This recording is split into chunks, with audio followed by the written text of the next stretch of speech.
gorgeous, he's smart, he's talented, but he's like grappling with his sexual identity and this like burden he feels like very out of place. And then we have Dizzy, who's the youngest. She's 12, I believe. She's very like quirky and eccentric. And then the oldest is Winton, who's like 19, and he's kind of like the bad boy, like very rebellious, causes a lot of trouble, but you know, has like a lot of resentment and anger. So yeah, it's so good. And then a random girl appears in their town named Cassidy, and then we get her backstory as well, and then we see how she's kind of like connected to all these characters. I love this wholeheartedly, and this comes out like very soon, I think in like 2 weeks or something. And I will definitely be purchasing like a physical copy of it.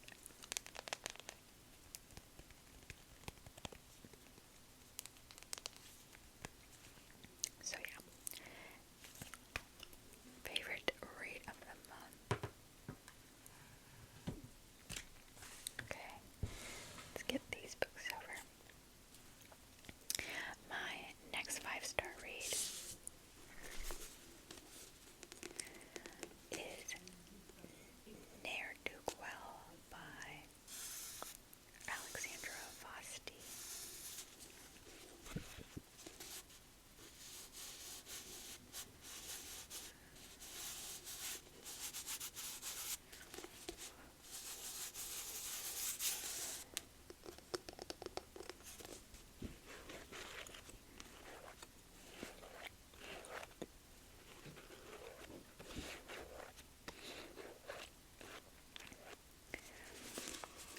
So I've never read anything from this author before, but if you know me, you know that I'm absolutely obsessed with like Regency romances. I love them so much, and this one is new, like it came out not that long ago, within the last month or two for sure, and it's so good. It's so funny, so heartwarming. Just like it hit on every front, you know, like the writing is clever, the characters are amazing, including all the side characters. There's an actual plot that like doesn't feel dragged out. The pacing is good, the romance is so cute.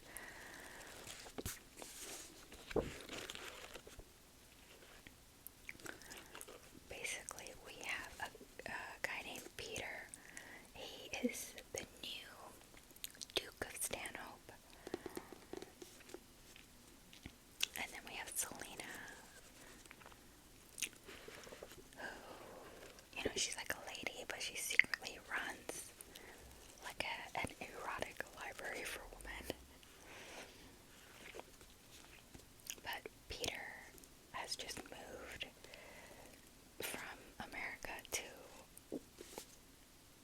the UK because he's the Duke now, and he has a reputation of being like scandalous, kind of like Playboy,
original at all.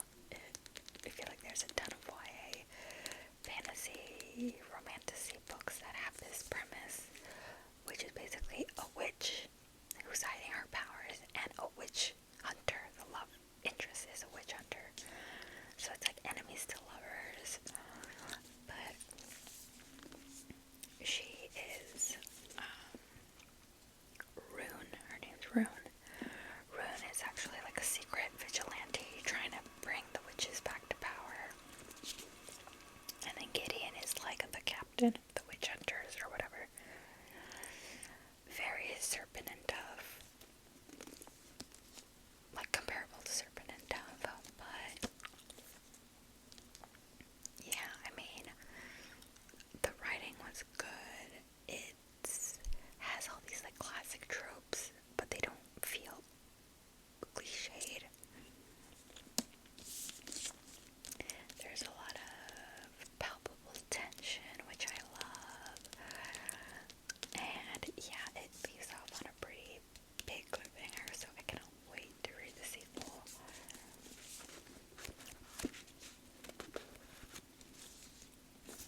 This is the Fairy Loot edition, by the way.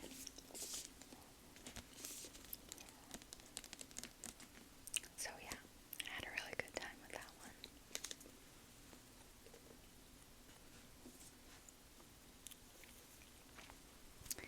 And then my last 5-star read of the month.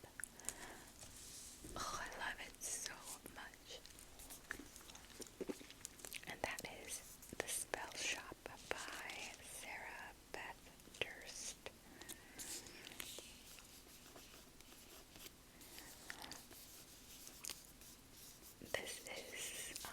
This was in my Owl Crate box. And I have to say that I think the original cover, like just the normal, non-special edition one, I think it's cuter than this special edition one, to be honest. Like, I like the end paper, or the sprayed edges and stuff, but the original cover is so much cuter. But anyway, this book is so good. It's so cozy, so heartwarming. It's about a librarian named Kiela. And she's like very shy, very introverted. And she has an assistant named Kaz, who is like a talking plant. And yeah, they like spend their days like sequestered in the library in the big city. But a revolution breaks out and the library is like set on fire, and so they have to escape. And so she ends up returning home. Like, her parents have died, but yeah, they like left their home island when she was 8 years old, and that's the only place that she can think of to go. So she goes there, and it is the most like lovely, whimsical, quaint cottage on an island in the middle of the sea. It's such a picturesque place in my mind. And initially, like, I knew this was cozy fantasy, and initially I was gonna like wait till the fall time to read it, but actually I'm so happy I read it now because it's like so sunny and bright with the water and the sparkling sun and everything. So it's actually, I think, perfect for like the end of summer when it's still warm. But anyway, it's very much like found family. There's a cute romance, but she's like very closed off initially from everybody on the island. And yeah, so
this also comes out pretty soon, but it is like a Chinese mythology inspired fantasy novel with this really sweet gay love story.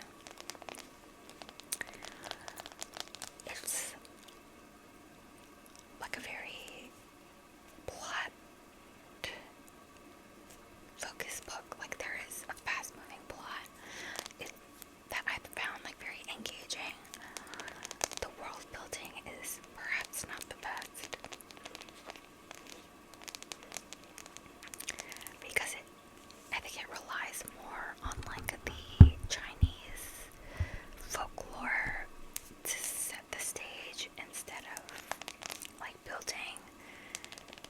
author building her own unique world.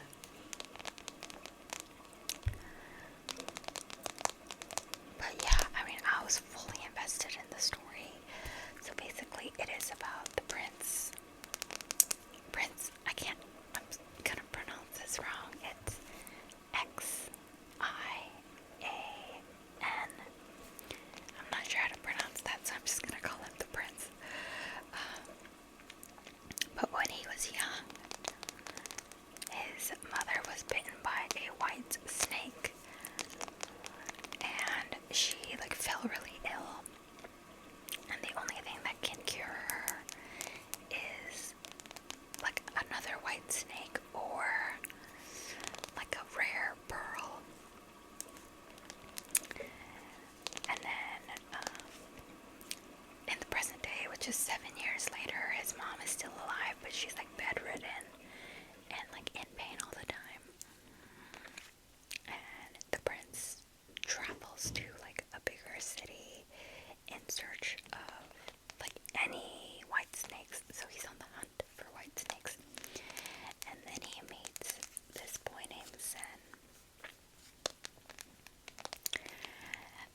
He's kind of like he's a stable boy, and they form like a really cute, sweet relationship. But Zen actually is like a spirit animal, I guess. Like, this is not a spoiler because it's in the premise, but he is a white snake that can like turn into human. So yeah, the prince is forced to kind of deal with the truth about Zen's identity and then like what that means for their relationship and his mom and everything. But yeah, I really liked it. It's very like action packed. I think the ending was like super rushed, like so much happened at the end. But you know, other than that, it was just really fun.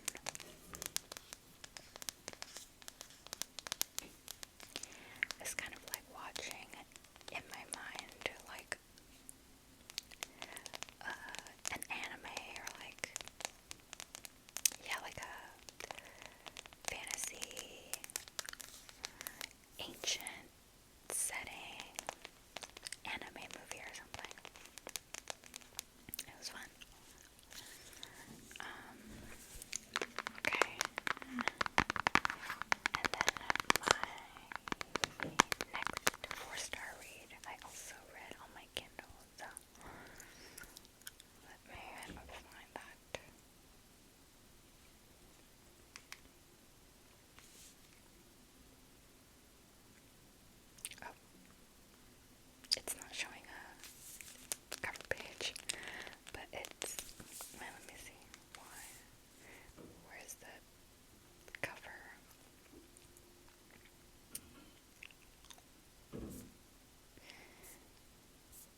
was releasing.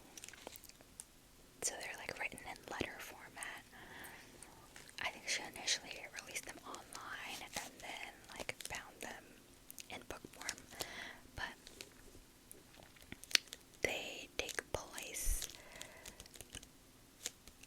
between or after her Dark Artifices series, but before her new series that she's working on now. And I don't know about you guys, but like Cassandra Clare and like the Shadowhunter world is such a comforting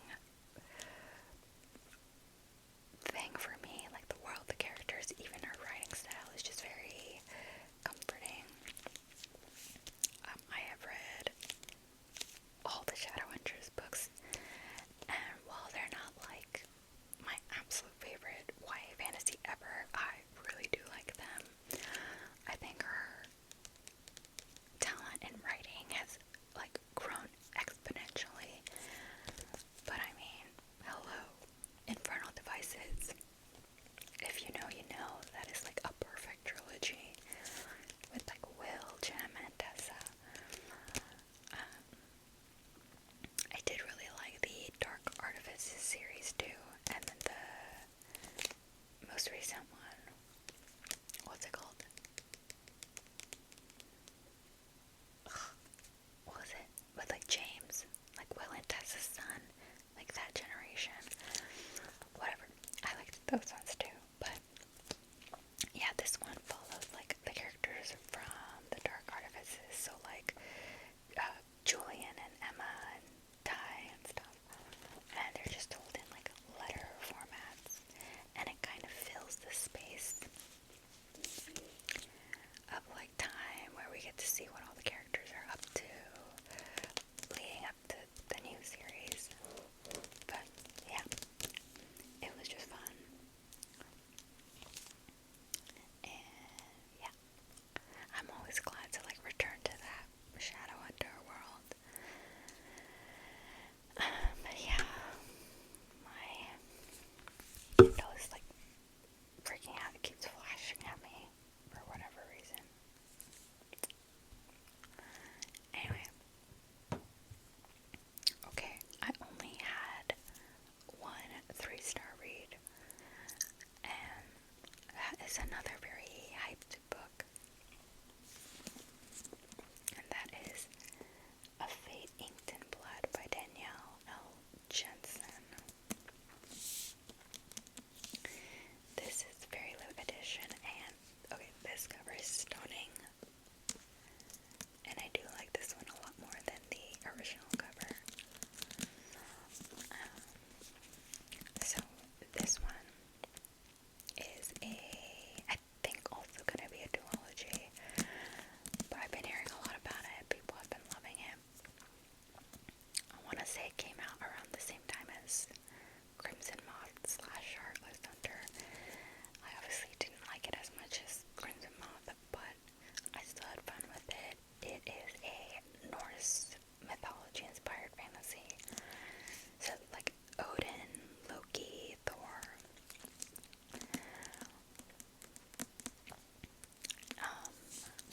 So in this world, there are some people that are blessed with like a drop of God's blood, and whatever drop of God's blood you have, you can like invoke their name, and it gives you a power. So our main character Freya, she has had to hide her magic for reasons that you find out in the book. But yeah, there's like a prophecy where she is prophesied, I guess, to be the one that unites the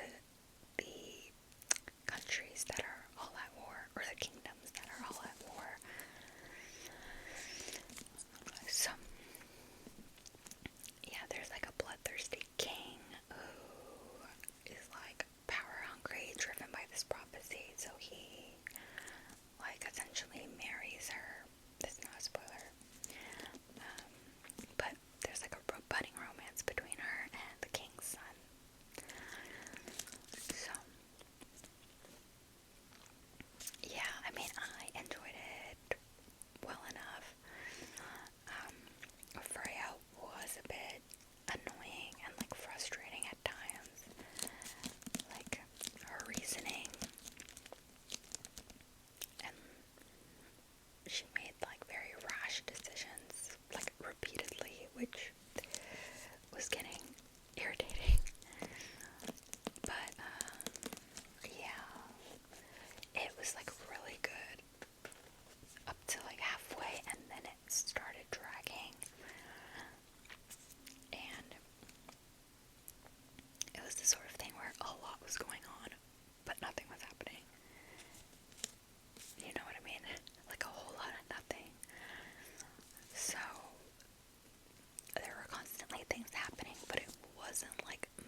It'll